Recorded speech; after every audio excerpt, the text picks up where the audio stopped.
Hey, welcome to the podcast. This is Side Saddle. The inaugural podcast. I'm Ian. I sing and I play guitar and I write the songs. I'm Ryan. I play guitar and I sing a little bit. Melodica. I play a little melodica occasionally. And I'm TJ. I play guitar and sing as well. TJ also produces and engineers. Although I guess we all Those do a little things. bit of engineering because TJ can't engineer when he's playing. I've tried. He's not a superhero, despite what you have heard. Thanks for listening. Yeah. We're here to discuss a little bit of the making of this new album, Young Professional.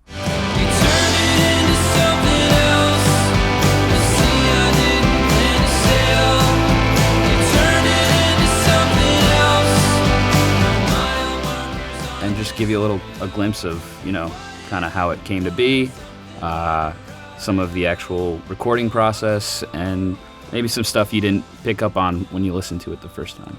Yeah. So the recording process, we recorded most of it at the farm studio with a little bit here and there at Buddy Project in Astoria. But we ended up recording like 12 songs. But going into it, we knew that there were going to be two different EPs.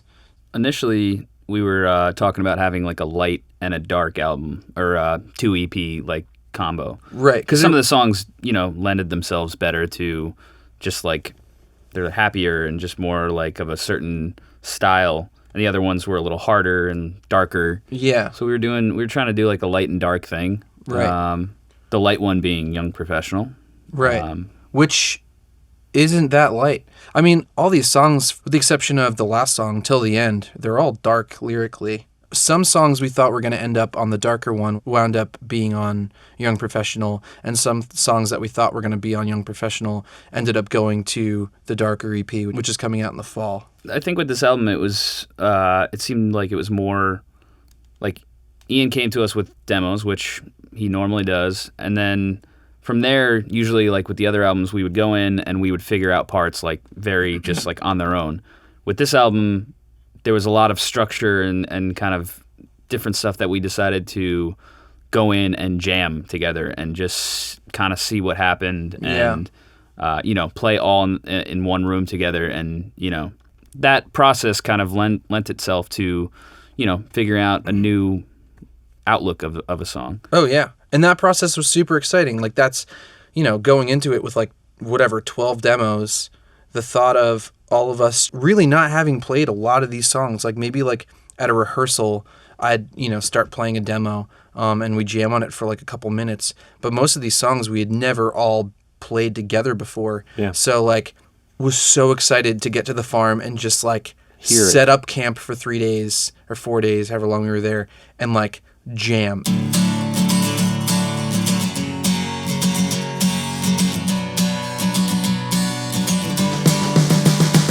The fun thing that we were doing at the farm for this is that you were saying, we would talk about all of it. And, Ryan and I drove up and we crammed on the car ride up, like all of the songs and the demos like 4 times to make sure we remembered You remember stuff. this one? No. Yeah, and song titles change 100 times. So Sorry about that, guys. we were talking about it on the way up. And then what we would do is we would all be in the room playing extremely loud. And then as soon as we were done and happy with what we figured out, we would play that like 2 more times, and then since we didn't write anything down, we would all unplug, run out of the room. The mics were all set up on the drums, just lay down the drums. Yeah. And Miles being incredible, remembering the song structure and the arrangement of everything, and just like regurgitate it back on the drums in one or 2 takes. Miles is a beast. It was really fun to watch him play. Keep listening in part 2.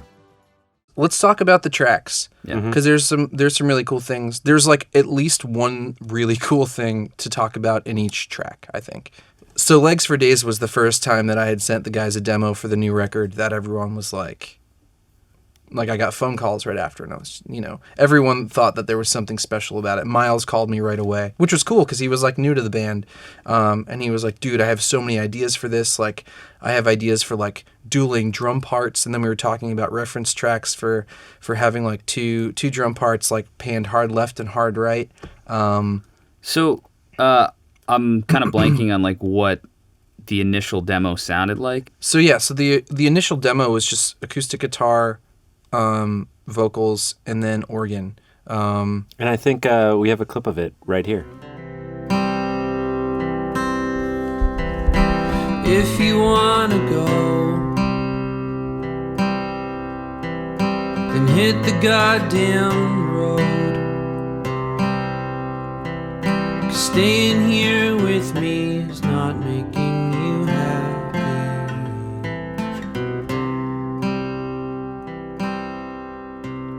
And you don't have Yeah, so I had sent that to you guys. The vocals, obviously, the vocals at the end weren't done. I didn't have the lyrics changed. Yeah. And then we had been, I think, kind of collectively all thinking that we wanted some sort of slide instrument, and that's when we were like, oh, we should do pedal steel. Yeah. So we And had we reached out through mutual friends and found this guy. Philip Sturck. Yeah. What a goddamn champion Yeah. he is. Oh, man. And he's all over this thing. He's not a member of the band, but he plays on He's three. the fifth Beatle. Yeah. Yeah, he plays on he's three. everywhere. Well, But those he's- 3 songs, he's all Yeah. over. Like, those 3 songs are like lap steel or pedal steel solos with like a song behind it. Yeah, and we weren't really sure how that was going to work because we didn't know him, had never met him, and I think I just sent him an email. Was like, "Hi, would you be interested in playing on this?" And sent him the rough mix of acoustic and vocal and organ, and he was Yeah. like, "Yeah, sure. I'll get it back to you in like a couple hours." Yeah. Well, Like, he's the kind of guy okay. who just sits down and he plays one pass through, maybe another one, and you have so much to work with. Yeah, You're just like, so oh that my was- god, this is amazing. So that was the way the process worked. We sent him the demo or the rough mix, and he sent us back 2 wave files, which were just 2 passes of him playing along to the entire song, and then we could go through. TJ and I could go through and create our perfect. Which really was like minimal. Oh editing yeah, for we like there was like maybe a take where like he did one thing. I was like, just feels a little bit busy against that vocal part. Let's take it from the other take, and like, and that was it.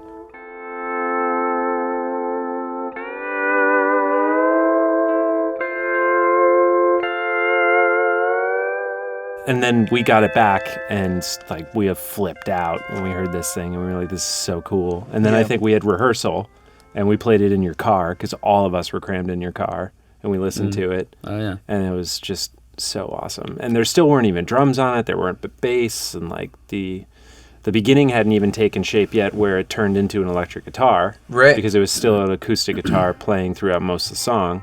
Yeah, And and then then- at Buddy Project was where you laid down the electric for it, Right. and we were like, yeah, that feels awesome. Yeah, being at the Buddy Project, that's why that's so awesome. It's like Yeah. you can just move something out of the way, and behind it is like this incredible vintage amp that Yeah, has been sitting there, and you just plug in this guitar that's hanging on the wall and feels like butter. Right. And you just turn up the reverb, and everything sounded awesome coming out of it. And I think like we didn't even think we were going to use it, so that was why it. I mean, there are a couple mistakes in it, but we left it because Yeah. it just felt right, and Yeah. like there was no pressure on my playing. right. So we just did it thinking like, oh, we're going to replace this and do it better. And then when we did try to replace it, we were like, that just doesn't feel Yeah. the same. Right. But the thing with the song is it's such a slow burner, but I think that's what makes it so beautiful. But like, it starts off and it's just so delicate. It's just, the guitar, the electric guitar. And then, your vocals come in and the slides going on. It's just really atmospheric and beautiful. And then, I think it's like the second verse or something where the drums kind of kick into that like march The beat. marching, yeah. Yeah. That's still technically the first verse. Okay. And it was awesome having that march beat because he was telling me about his snare, which is actually made out of a log. It's a hollowed out log Yeah. that he has to like bring in each season to adjust due to the humidity and the temperature and all that stuff.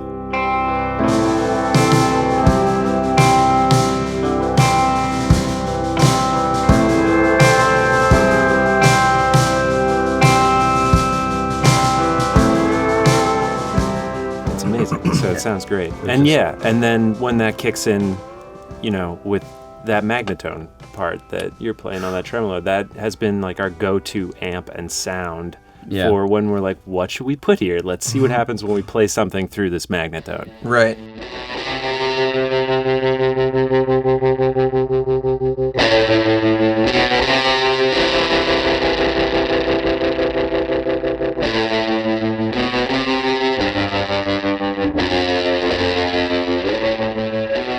And then as soon as we heard that, we were like, all knobs up. Every single knob turned up all the way was how we got that sound. The volume up, the tone up, the trem up, the reverb all the way up. Isn't it an old like harmonica amp or something like that? Yeah, exactly. And that's true? Yeah. Yeah. I didn't know that. They were used for guitars, but they have like 3 separate inputs, so you could use it for like those green bullet mics and use it for a harmonica. Well, if we put harmonica on the next record, we know to play. Yeah. Yeah. But yeah, we kind of fell in love with that sound and kind of throw it on everything. Mm-hmm. Which for a time being, it was only at the Buddy Project until found it on eBay. And now we're looking on at Reverb, one. and we're in the same room as one. Yeah. Can you smell it? You know when you're in the same room as a magnetone, you can feel the presence. Yeah, I walk in, I'm like, wait, there's a is there a hush. magnetone here? Right now? Yeah, exactly. Yeah. So after sending out the demo of Legs to everybody, Miles called me and said, dude, I have these drum ideas. What if we get, what if we just have 2 drum parts, like 2 drum kits playing at the same time? We pan one hard left and hard right. We actually didn't end up doing that. We wound up kind of like blending them. And one drum kit, one drum part sort of gets the light, gets the spotlight, yeah. Which I'm sure gave Aaron a heart attack when he opened the session for the first time and saw like 32 tracks of drums alone. Dude, that for all of the drum parts that happen in that song. That song is a beast. Yeah. So there are 2 drum parts in that song happening. When the marching beat comes in initially, on that 3rd stanza of the verse, it's just 1 drum part, and then everything kicks in with the floor toms, the on the rise. I got too much on my mind. and that's 2 drum parts there, and one of them's doing this like really cool tom thing, and then the other one's just like straightforward like AC/DC, bass drum on 1, snare on 3. And that keeps going on until the end. So there's 2 drum parts for that whole second verse where everyone's in. And then at the end, Miles had this idea of one beat, just toms, just like not Sigaros build. Yeah, just Sigaros build on the toms, like 2 drum burns forever. Yeah, 2 drum parts building, 1 just on the toms, and then 1 on the snare and hi-hat. That would also be like a beat pretty much, which is the drum part that I got to play.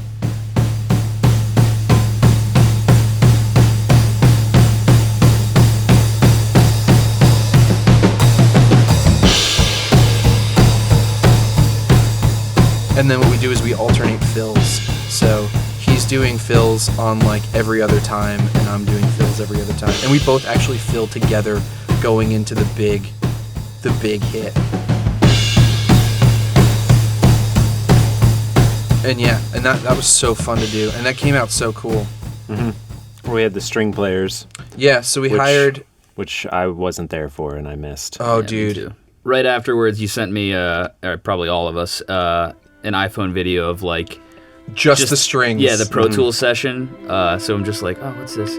And like, you hear the build up, and then like the strings come in, and it was just like, you're like, oh my God. So beautiful. A quartet is just, it's hard not to find like just heartbreaking and beautiful and inspiring. Yeah, right. Marcus Bagala, he was a guy that we got put in touch with through Eric Tate, and he composed everything for us, and then helped us find the guys, the players, the guys and girls, and they came in and knocked it out of the park. They were so good. It's always fun putting strings on something. Yeah, and then especially real ones. What about the vocals where like there's the part like the build up where there's just like that stuff, and then also the huge harmonies at the end too. Oh yeah, so which will bring us into talking about Buried a little bit. Yeah. That the middle section, you had an idea in your head of how you wanted it to be, and in the demo in the demo I affected the word bones, Right. Because I wanted it to sound like kind of weird and just take over like From a the lot caverns. of yeah. like I wanted gravelly. to take over a lot of space sonically with some sort of effect. Well, it's kind of like it's with the effect that ended up being on there and what you did on the demo. It's like it kind of like falls apart and it just like falls into pieces and then you build it back up. Right.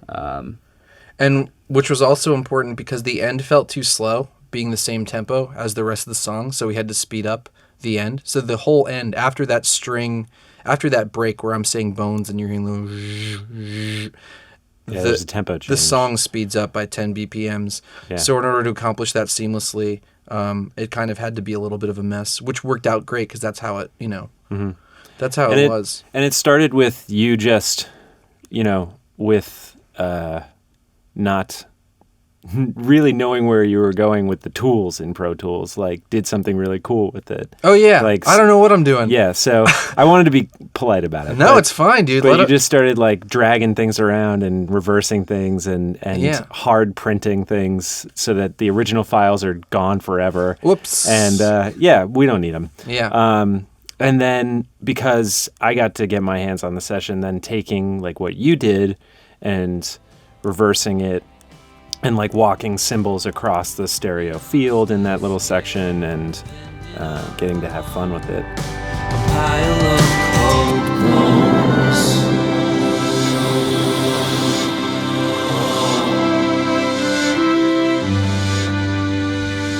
And then this whole build came because you were like, oh, I want to have all these different vocals coming in like they're coming from space. And well, it all didn't this start stuff. like that. It didn't start like that. It started just because it felt like the vocals weren't doing the song justice because everything was so beautiful with the strings and then the trumpets that you or that Eric put in. Mm-hmm.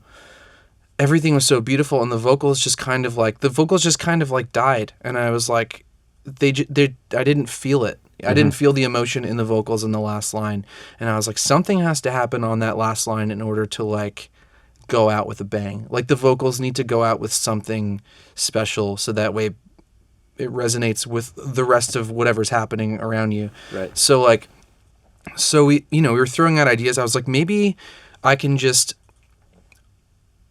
like sing that line like, better by the morning, and then just like end it there, and then we can like just kind of build a harmony, like have like different vocals come in and we'll just sort of build a harmony. And then we had the idea to just like build the harmony off of the last line and hold out the better by the morning, which is what we did. So TJ was like, TJ was engineering. This is the buddy project. And I just said, roll it. So I held out the note of that last line. And then I think I went like, yeah. Right. And then once I heard where you were going with it, everything else fell into place. I was like, oh, okay. Yeah. And how many vocal tracks are actually on there? So each one's doubled. There's the holdout, then there's the next one, then there's another one that sustains when that one falls off, and then there's 4, so 8 total voices. Better by the morning.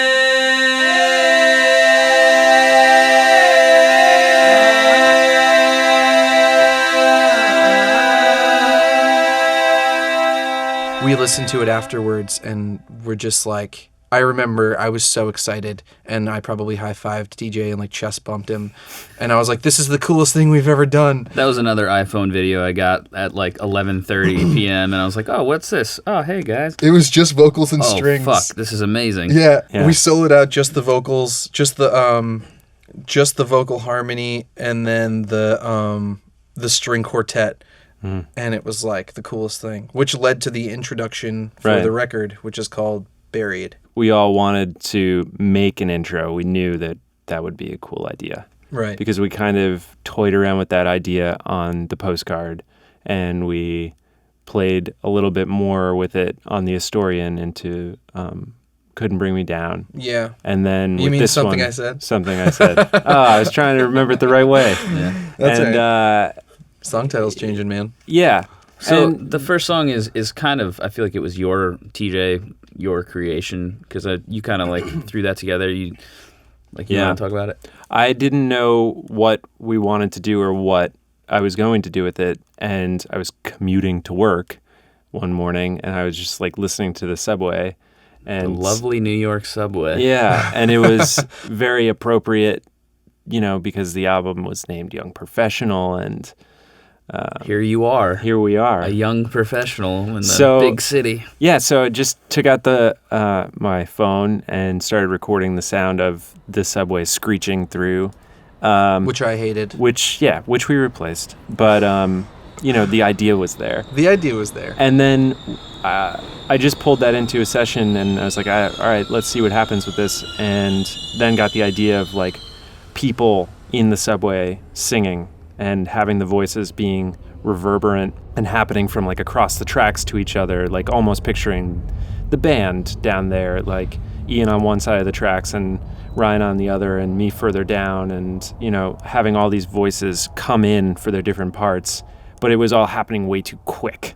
So I tried slowing it down or pitching it down, and that sounded like monster music. It was a monster mash. Yeah. So I just slowed all of the voices down 50%. And it just started becoming really dreamy. And I was Lush. like, oh, man, this is great. And just like was grabbing each one of the parts and seeing like when it felt right to drop it in, and then These are just the did that. vocals at the end we're talking about. Yeah, just so those vocal isolated build, the harmony. Yeah. so we're just was dropping those in, and that started to feel really good. And I think that's where I stopped, and I sent it to you. Yeah. And you're like, all right, this is great. I hate the train. But everything else I was sounds like, really I awesome. love the train. I think Yeah. it's so cool and atmospheric and like. Yeah. And then I had remembered having sent Ryan just the vocals, the isolated vocal harmony that we did at the end of Legs with the string quartet, and that sounding like just really beautiful. Mm-hmm. So I told TJ, I was like, throw the strings in there, slow them down 50% so they match, and like, let's see what that sounds like.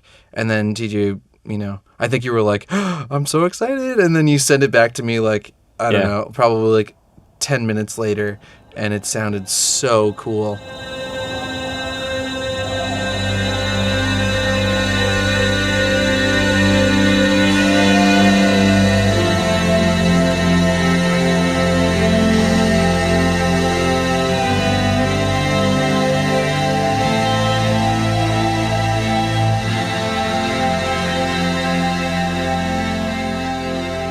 It's fucking gorgeous. Man. Yeah, it just I think it set the tone for the whole record, which was really cool. And we tossed around the idea of not having it on there at the last minute. Right. And then had to like talk you down off the ledge with that. As we do sometimes. Well, Yeah. So my biggest concern was that, like, all right, we have an intro track that's like 1 minute and 30 seconds, and that is just sort of like ambient and ethereal, even though it is kind of epic.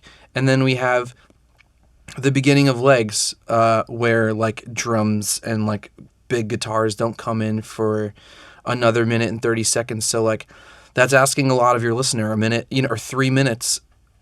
The beginning, the first 3 minutes of a record are like pretty mellow and like pretty, sort of ethereal and like dreamy, and like not a lot is happening. But so I just didn't want people to like write it off too quickly. I didn't want people to like put it on and then turn it off. But I realized that we don't do this for other people.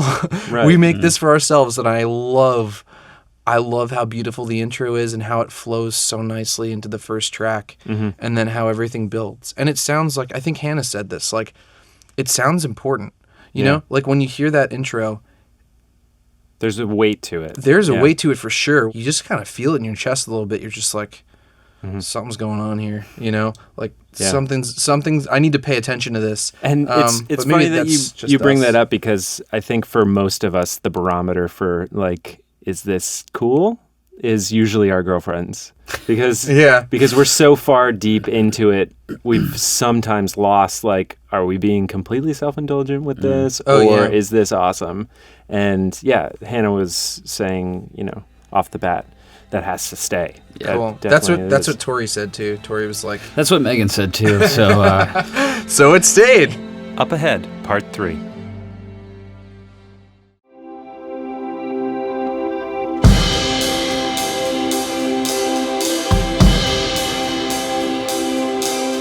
So did this song actually stem from the signage at the farm? The title did. Okay. So the name Cannon Hill comes from the sign on Eric's mom's art studio, which is on the same property as the farm studio that we recorded at. And there's a sign that says Cannon Hill, and that's where the name came from, because I didn't have a name for the song when I was recording demos. I recorded demos at the farm before we went in to record the record. I just went up for a couple days, and we didn't have a name for the song. And we drove in one morning after getting coffee, and it said Cannon Hill, and I was like, "That's what'll name the song," and that stuck. And it's the only track on the record besides "Buried" that's not named after a lyric in the song. And I think that whole thing comes from the fact that there was a cannon on an actual hill, as there still is, right? Correct. Yeah. When you make the right onto Wiley Terrace Road, there's a cannon on the hill. Yeah. Yeah, that's probably where it comes from. I'm pretty sure it is. It might be. I don't know. Cannon Hill was the first song we started playing out live, even before we recorded it. Well, yeah, that was when we, at a rehearsal, we were like, let's jam on something new. And then we played it a couple times, and we were like, shit, this sounds awesome. We were playing it for the acoustic shows, right? We played it full band even before we recorded it. Oh, we did? Yeah. Oh, okay. Talk about that song changing quite a bit. Yeah, that song was all acoustic and vocals, and then now the acoustic guitar's kind of lost in it, in a good way. I mean, that's what we wanted. We took it out where it didn't really need to be. Especially in the intro, which is now all just loop. Yeah, Which reversed. Reversed Ryan's guitars. I wasn't there for that, so I don't know how you guys actually got it. I don't know how I did it either. Ryan played. We were just trying to think of kind of transition-y stuff for whatever for different songs. Yeah, and we were trying to think of an intro to that song. Right. So we were like, of course, let's just do some. Flip it and reverse it. Let's Missy Elliott this song. Missy Elliott this shit. So we Missy Ellioted it. I was like, I put my Missy Elliott pedal down and I just flipped it. That'd be a great and then name I reversed it. That'd be a great name for a reverse pedal. We should get Elliot Geller to build a reverse pedal and call it the Missy Elliott. Yeah, I like that. So Ryan played some cool noodly thing in the beginning of for the first verse, and I slowed it down and reversed it. And then it had the same sonic quality as a lot of the... I love the way reverse guitar sounds, especially... I love the way all things sound reversed for the most part. But Eternal Sunshine of the Spotless Mind, that soundtrack is littered with reversed instruments, reverse guitars, reverse things. And it immediately makes me think of that. And I love that movie so much. So that's where that came from. And that was sort of the foundation for the vocals to sit for the first verse, because I didn't want it to just be the chords I was playing. I didn't like the way it sounded. It didn't feel emotive enough, but I wanted something ethereal. Building on top of that, removing your acoustic guitar, having that loop, and then having an organ in there as well, and then the huge piano. Oh yeah. When I heard that the first time, I was like, ugh. Yeah. This is beautiful. That was so actually amazing. That Buddy was Project. Was it at the Buddy Project? It was at the Buddy Project. Eric went in. I think it was just me and him that day. Mm-hmm. And he's like, "Do you hear anything?" And I was like, "I don't know." And he's like, "I think I just might lay down some chords." And I was like, "Cool, I'll roll it." And then all of a sudden, he just I don't know. I don't know if he just had the foresight to know to just play the piano as hard as he possibly could, to just immediately just jab you in the heart. But that's the way he played it, and that's the way he put 3 mics on it, and it just came out sounding so good. I was waiting out. I was waiting it out. I was waiting outside. That piano has surprised us a few times on the course of this record and the others that we've done, because it's wonderfully out of tune. Right. Just the right amount. Yeah. We use that piano on the end of Lush as well. The whole Bum, bum, and bum. when it's all done and all over the place. Anyways, that's how that moment in that song is for me when I knew we found the right mixer too. Yeah. Because that was the first song we got mixed, right? Yeah, Cannon Hill. And Aaron, we tried out a few other people, and while all great engineers just weren't the right fit for us on Right. this one. He just got it. yeah. He just got the emotion of it. It was that moment in the song when the piano hits is when I was listening in headphones and I like smiled in my apartment and I was same. like, all right, we found our mixer. How Great. funny is that it just takes like a piano hit Yeah. and then a vocal to enter, and then all of a sudden you're hooked. Yeah. Yeah, and this was one of the songs that we had actually done, because we kind of split up the guitar stuff into a couple different courses, right? So Ryan had his days and I had my days, and we were there for some of it, for each part, but for the most part, we're done separately. Right. And when I got to hear all of Ryan's parts, that's when the song started to make a lot more sense for me. When Yeah. I got to come in, because you had done all your stuff already. Which was a lot of just like high leady stuff. So Yeah. I feel like you added like the But it left room for what needed to Yeah. go there. Yeah. Which I wasn't 100% sure on, because like while we were still playing it live, we were all just kind of doing Yeah. our thing, and then I finally got to hear what you were doing, and I was like, okay, this is where the rest of it fits in. Right. And that's what made up that whole bridge part too. was yeah. I that- love the when you come in, it's that like woofy distortion. oh yeah. Which is Ryan's line, and I was trying to mimic your part because I didn't know what to do, so I was just playing your part. Well, yeah. So like I feel like the whole beginning of the song is very like Don't use the word ethereal. I am not gonna. We used up that bank. Yeah. Just really nice, like, warm chord kind of stuff that fills everything out.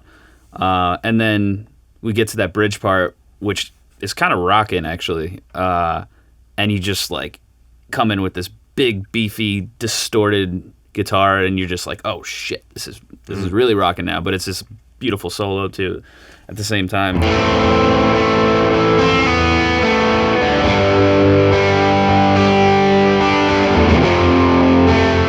And then it goes into the last chorus, and then it's just at the peak of the song, I feel like. And that whole the whole end of that song being as big as it gets, for me, kind of connects it to Legs for Days, because like the emotion is sort of like the same, like it sort of unifies those two, and I'm happy they go into each other the way they do on the record. The Making of Young Professional continues in part 4. You want to talk about romance? Yeah. Let's So talk let's about talk romance. about romance. Who doesn't like romance? Romance and Disappearing, my favorite song title on the record, Yeah. next to Legs for Days. I remember, so yeah, you were talking about before that, like, before we actually really worked and recorded on this album, you had gone to the farm to flesh out the demos of these songs. Yeah. And I remember you know, a lot, as we said, there's kind of the light and dark theme, and then this Romance and Disappearing one you sent over, and it was so different from the others in the sense of, like, I was like, this sounds like a fun song. Yeah. Oh yeah. which- right? yeah. The first demo of that song was just like, I think, yeah, I felt that way too. it was almost like it was fun, like Aim and Ignite fun, not fun. No, it was like the some format. nights.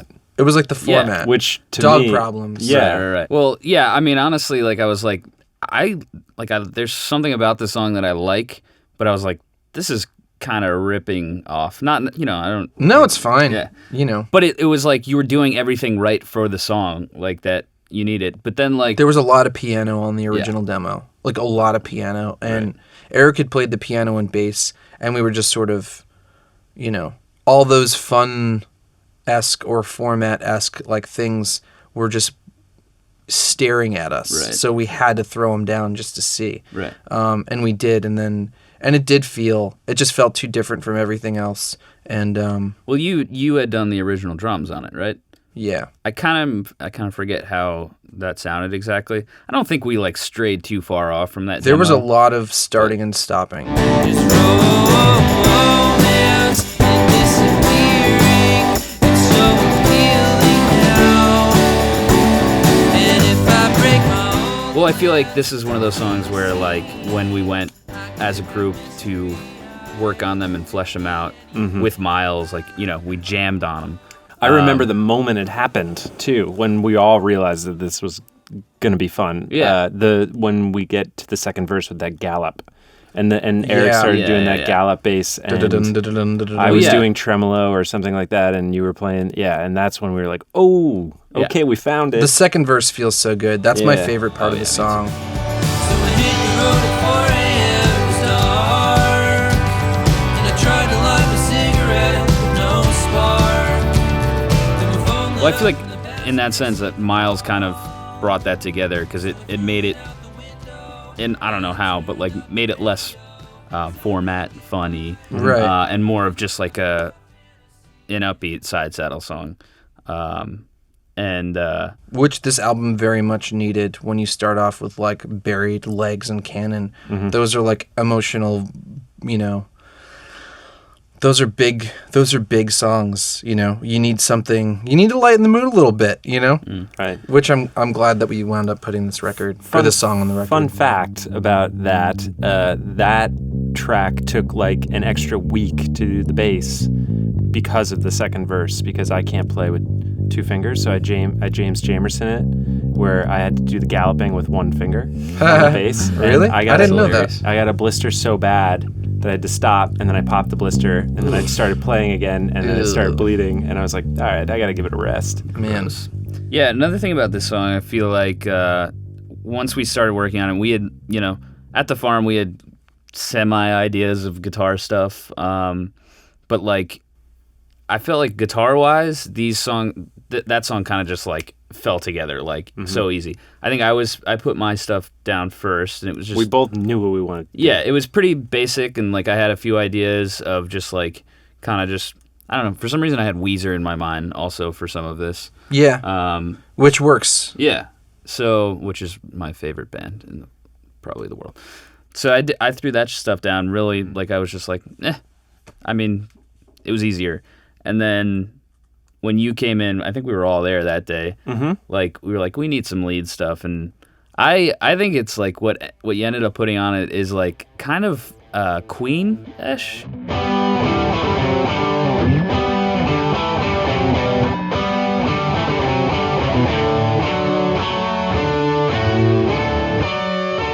And again, another collaborative thing where like I was in tracking, and all of those things I wanted to do and put on there and were happening very quickly. And then we had that, like, you had kept saying, like, what were you saying, like funk or Jackson 5? Yeah, or like yeah, something like for that. some reason during the like, was it the pre-chorus or the, No, it's the chorus. the chorus? Yeah. The chorus of it, I was like, Romance. because like, you know, before we went in to record the guitars, you know, I sat at home and I was just kind of like trying to fuck with stuff and see what came out.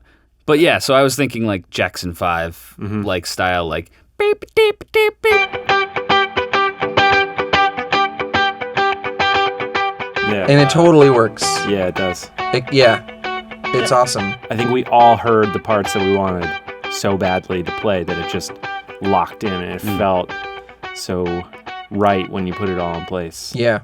After the songs were done, we were sort of talking about, you know, what we could add to them. Like before mixing and mastering, we were like, all right, can we like add any bells and whistles just to make these like a little bit more special? So yeah, I went up to the farm with Eric, and like he just sat in front of his Prophet and was like just fucking around until he came up with something cool. So yeah, we did like the cool like There's the intro thing. yeah, too. the intro thing has that really cool like I don't even know what it is. It's just some weird belly synthy arpeggiated thing.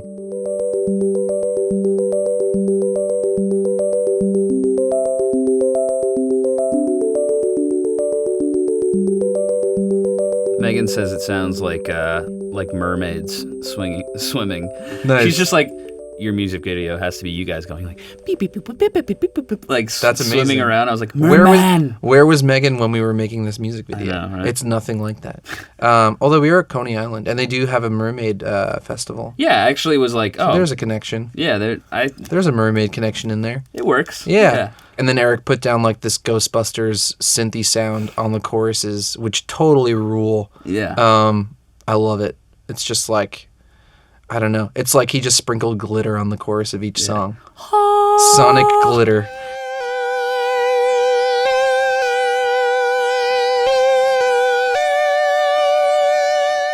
This song came from an interesting place, both lyrically and melodically. I was in my car one day, driving to work, and I was listening to Margot and the Nuclear So-and-Sos, and I think it was the first track on Dust of Retreat, which is a super sad song, but the melody's really catchy, and so then I started singing something, and it was the poppiest thing I've ever written, which is like this song. And maybe like a week before that, I had felt really stuck creatively. I was kind of going through like a little writer's block, and I was like, I'm going to come up with a story that I can write songs around, sort of like a concept album. So, and I'm going to call it The Romance in Disappearing. And I came up with this whole long I wrote like a storyboard. Yeah, I storyboarded it. I like pulled pictures of like actors and like wrote descriptions for each character in the story, wrote their backstories, and the whole thing was about this a lot of them were just characters from Twin Peaks, because I was really into that show at the time, but the whole story revolved around this one girl, Penelope, in this relationship who like just wants to leave, and she winds up running away and joining the circus because like this magician calls her up on stage, and they just like instantly connect, love at first sight, and then she becomes like his like woman, you know, like she's the like he saws her in half, like she becomes part of the thing, so she runs away, and she becomes like a disappearing whatever, the girl who disappears, like he makes her disappear, and anyway, that's where the song initially came from. It's a pop jam. Mm-hmm. It was fun. I didn't want to work on it for a long time, and then we did, and now I'm happy about it. Continue listening in part 5. Welcome back. If you're just joining us, you are with Ian, Ryan, and TJ, and we are talking about Young Professional, the new record from Side Saddle, out July 20th on Cedar Lodge Records. How was that? That was good. That was our ad spot. Yeah. Track number 5? Is it 5? Yeah. Track number 5 on the record is called Should Have Gotten Done. That song was inspired by Anais Mitchell. I saw her live at Rockwood 2. I had a girlfriend that got me into Anais Mitchell, and I listened to Man in America. Young Man in America. So that was the record that I was introduced to, and I fell in love with her music. She's an amazing storyteller, and the funny thing that neither of you guys know about the song is that the inspiration the inspiration for the context of the song, of the lyrics, I kept using Jim and Pam's Office Romance. The greatest romance of television history. Exactly. Yeah.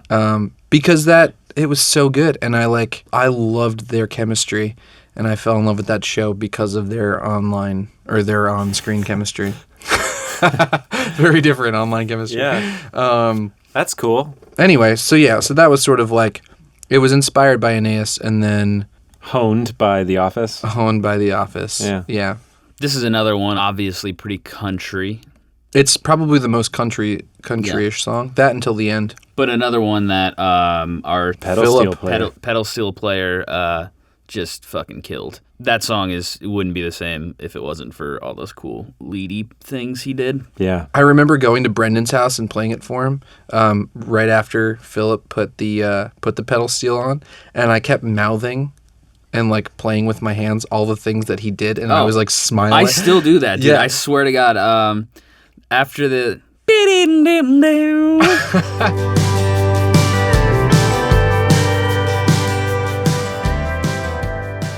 He's such a great player. The great thing about Phil is I called him Philip, now I'm calling him Phil because I have a beer. Because I have a beer in my hand, and now we're getting informal.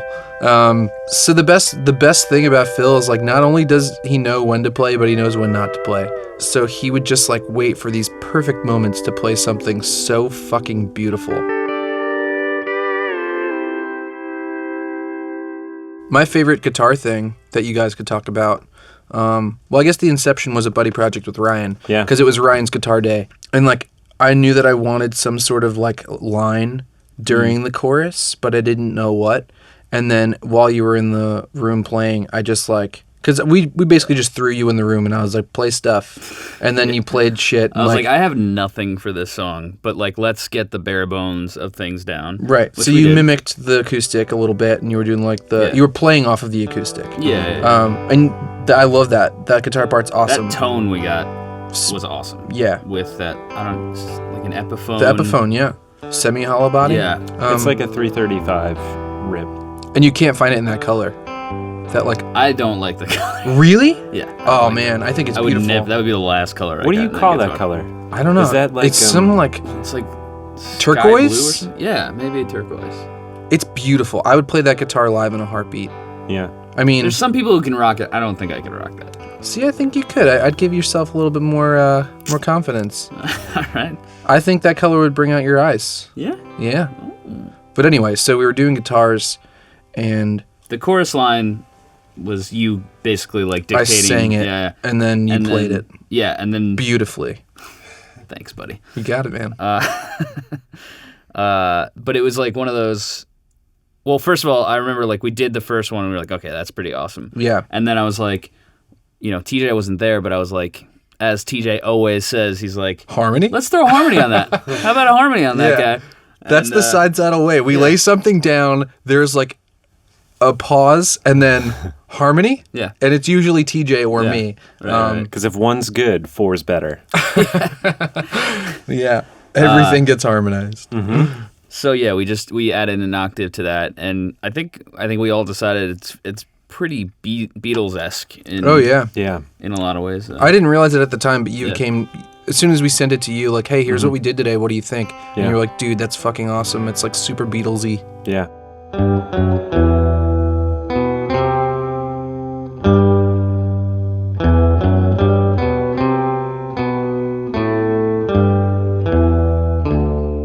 Yeah, all the guitars that are on that were kind of like what I was saying before is it just fell into place again and it stayed that way. Right. And That everything song was came just- together so easy. Yeah. Well, what I was going to say is when we did the vocals, I think we decided to do it at like 7 o'clock or something like that after I'd had a day of work. And I was like, not really feeling doing a whole night. And we were just like, all right, let's see how much we can get done. And then when we started doing it, right, it just took off. Yeah. And all the vocals, we just hit it because as we've grown over the course of the last couple records and have been playing out more, your voice has gotten stronger. We've gotten better at writing harmonies. And, when we record vocals, you and I know the way that we do it. Right. So we weren't leaving a lot to editing. We weren't leaving a lot to any sort of fine-tuning of pitch correction. So we just Right. kept doing it until it was right. Until it was the take, yeah. Yeah, and then when we got the take, it just stayed.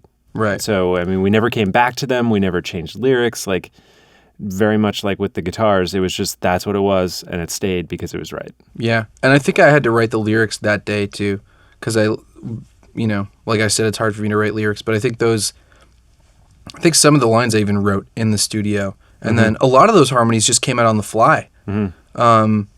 Actually, all of those harmonies came out on the fly. We had I came into this. Well, we didn't think about them beforehand, but No, we were just like, all right, well, it definitely needs harmonies. and that's usually how it goes. Is like you'll be in there singing, and then in the control room, I'll be trying to figure out a harmony to everything, Exactly. and then feed it to you, and we'll do it that way. Yeah. And one of the coolest things and one of my favorite things Should have gotten done on the main words. should have gotten and stuff. done with it. That's a 4-part harmony, and I love that. But then I never know what I should say when you walk into the room. The high part on that. It should have gotten done.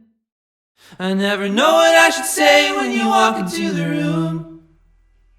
So how Just came out on the fly because I was like, I don't know. That was an I have, accident. I have no idea what to do for this. I'm just going to open up my mouth and hope that something like... Go on. Finish it. I knew where I was going and I stopped myself. No, but we had no idea for what the harmonies could be on that part. So I literally just like... No, wrong. We had started we harmonized one of them, and it was so difficult to get that you forgot what it was on the second one, and we ended up liking the second one better. Oh, yeah. Because it came out better, so we went back to the first one and did it that way. Yeah. So it was like you were trying to find it, and as you were trying to find it, something cooler came out. Right, yeah. So we went back and put it on all the other ones. The Making of Young Professional concludes in part 6. So that brings us to the last song. Cool. So yeah, okay, so the last song on the record is called Till the End.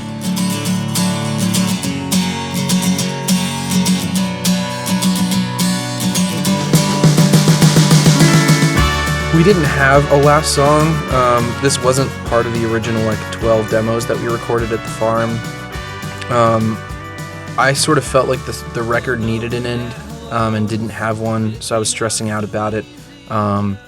And as I had fallen in love recently, I was feeling inspired to write a song about it. So I did. It came out very quickly. I think I wrote the song in probably about 20 minutes. And it didn't need more than what it was. It was sort of like, we were actually rehearsing for a gig, and we had to play a bunch of covers. So we were playing, we played the Flaming Lips, Do You Realize? And I loved the chords in that song so much. And I always thought when he goes to the E, the second chord of the song, it should have been major. Not that it should have been. I think the song's perfect the way it is, but I loved the chord progression with the E being major. And I was like, oh, maybe I can work with that. It feels so final, It feels like you're just wrapping up everything. Mm-hmm. And that's sort of like, And you kind of were also. You were wrapping up. You were at the farm wrapping up. You guys were doing the last stuff. Well, yeah. For the whole album. Yeah. So I wanted a song that sounded like it was like a final, like an ending, like a period to the record. And I wanted it to end happy because, a lot of the record was written when I was not happy. So now that I was happy, I was like, all right, well, I need to put some of this. Yeah, I need to put some of this emotion down on the record and have it be sort of like a well balanced. A well-balanced piece of work. So yeah, I went to my folks' farm. That's like my favorite place to write. That and the other farm, which is the farm studio. And yeah, the song just came out pretty quickly, and I liked it being honest, and I liked it being, just what it was. You can't write a song like that if you're not falling head over heels for someone. That's just a song that's it just comes out when you're just, starry-eyed. Yeah, I mean, overall, it's a pretty simple song, but it's it's 4 chords the whole time. It's just straightforward, It's just but it's you get caught up in the excitement and the emotion that you're feeling, when you were writing the song. You get caught up in that, this is exciting, man. There's nothing like a new love. You know what I mean? There's and it's a fun story to tell too, because everything that obviously everything I say is true. None of it's made up. It's all very literal and all what had happened. My best friend set us up. He told me that you paint. So I asked you and you laughed, and then you painted the world.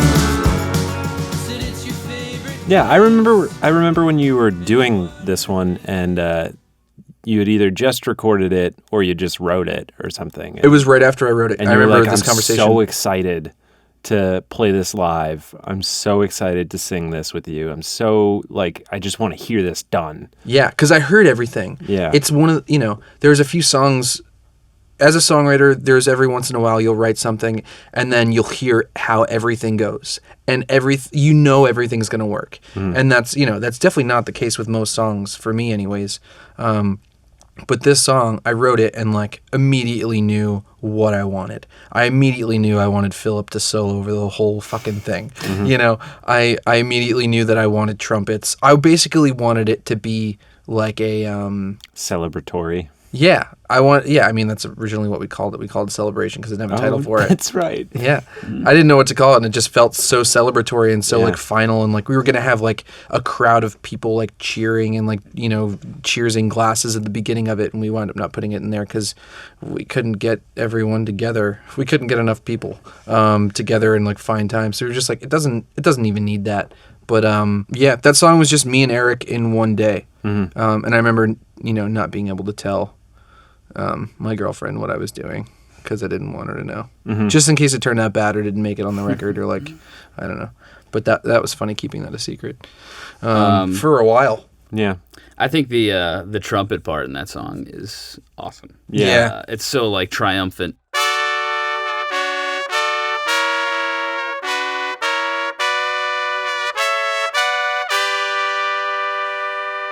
That song sounds like a Mike Mogus production.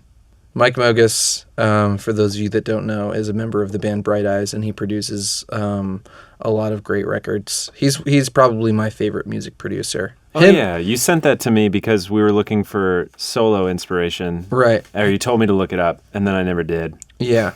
Him and Phil Eck, if you guys are listening and like our music, produce our next record maybe, because like, you know, we can only do so many records by ourselves. But anyway, so yeah, this is like a Mike Mogus production inspired song, which, you know, which I love. I love that it came out the way it did, and it feels like the end, you know, and the record starts and ends with the subway sounds, which is like great because the whole record is about love lost and love found in the, you know, in the concrete jungle that is New York, and you know, everything kind of starts and ends with those subway sounds. I live near the subway. Well, that's how each day starts and each day ends for a lot of us. Yeah, no, it's a reminder of the times. It's a reminder of the times we're living and where we're experiencing all of these. Absolutely, things, you know? yeah. Because every record is that. It's just like it's a record of your time in a specific place and like feelings that you were feeling in that specific place. That's why the historian's called the historian. But I think that's pretty much everything. We just sort of wanted to give everyone insight on all the cool things that we did on this record, because this is a special one. So I think you know, wrapping up. Thank you for listening. If you've gotten this far in the journey of the making of with us. You know, we're all super proud of these songs, and we hope you like them too. And share them with people. Yeah. Pass it around. Put it on in the background. Yeah. Yeah, you can find our other two that we've been talking about and made references to on our website at sidesaddlemusic.com. We're on Spotify. Spotify. iTunes. Bandcamp, which is where you're hearing this probably. Cool. And also just like just a note. I mean, if you're listening to this, we appreciate your support.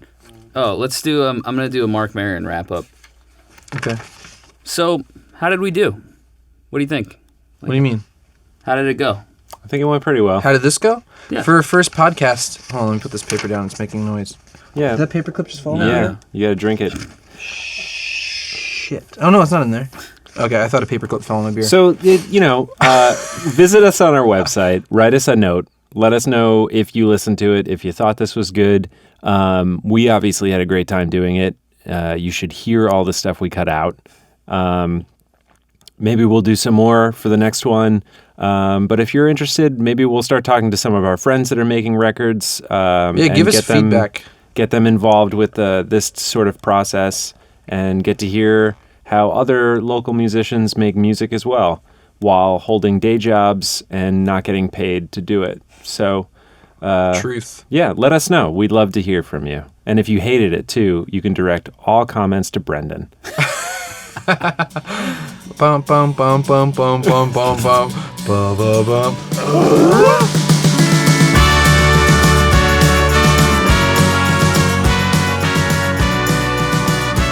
Thank you for joining Side Saddle for the making of Young Professional. For more music, videos, and to stay up to date, visit sidesaddlemusic.com. This podcast was recorded at Headroom Digital Audio in New York City. Young Professional was recorded at the Farm Studio in Westchester, Pennsylvania, and the Buddy Project in Astoria, New York. Visit them online at thefarmstudio.co and thebuddyproject.com.